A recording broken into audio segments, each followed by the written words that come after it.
find the max and minimum of f of xyz equals xy squared z, and g of xyz is x squared plus y squared plus z squared equals 4. For this, we're going to use Lagrange multipliers. So we want the gradient of f to equal the gradient of g times lambda. And so we're going to take the partials first and set them equal to each other. So the partial of f with respect to x is y squared z. That's equal to lambda times 2x. Partial of f with respect to y is 2xyz. That's going to lambda times 2y. And then that's xy squared equals lambda times 2z. So at this point, we need to solve for x, y, and z. But in order to do that, let's first look at what we want to maximize and minimize. Xy squared z obviously could be positive if x, y, and z are all positive, or it could be negative if one of x or z is negative. So if one of them is 0, that means that f is equal to 0, and that's neither a maximum nor a minimum. So we could just ignore when one of them is 0. So knowing that, let's start with the second equation. I could divide both sides by 2y because we're ignoring when y is 0. So we'll get lambda is equal to xz. Now from here, we want to plug it into the first and third equation. So plugging in the first equation, y squared z equals lambda times 2x. We have y squared z that's equal to lambda, which is xz times 2x. And here we have y squared z equals 2x squared z.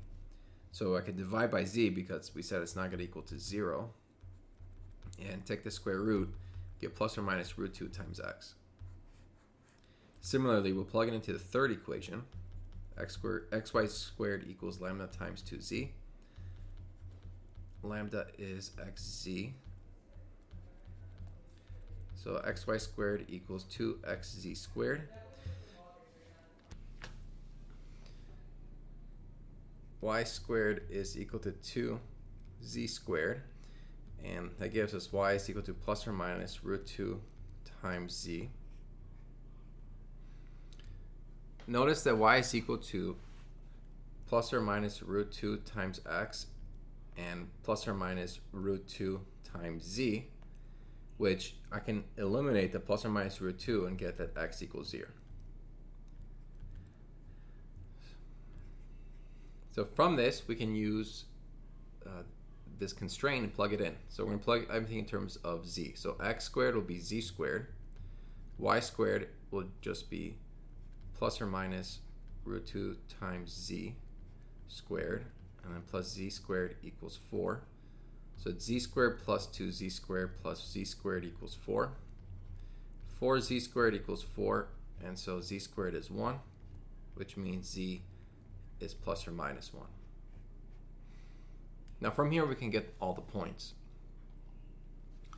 So x is equal to z, which is equal to plus or minus 1. And then y is plus or minus root 2 times plus or minus 1. So that's plus or minus root 2. And then z is plus or minus 1. So here we have a total of 8 points to test. So I'm just going to write them out.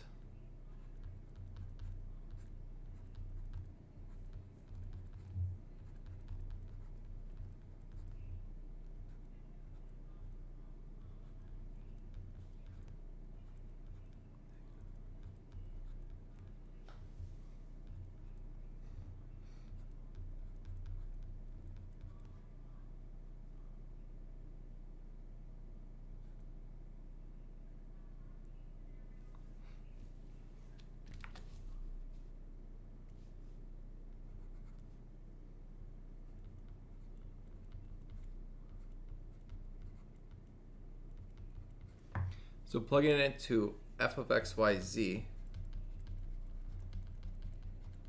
we get 2 and negative 2.